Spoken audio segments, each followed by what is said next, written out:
Ito guys, kabit na namin yung transmission. Bago na yan, bago na yung torque converter niya.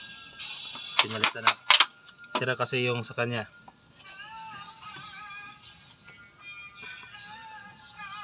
So, kabit na namin guys. Nakabit na namin ang guys, transmission. Ending guys, tulog lagi kabok. Kabit na namin sa Mamutong yata naman ko niyo itong unit. bang bolt. Nita. So hindi pa to finished.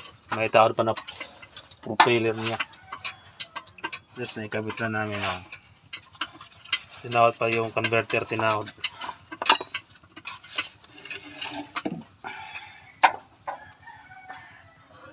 Yan.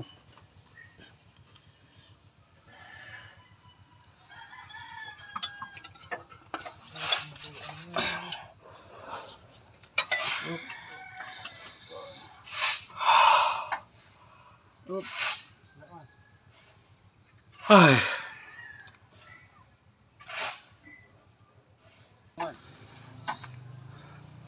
Dito guys, dito siya itutuyok para mabolt yung converter doon sa ilalim.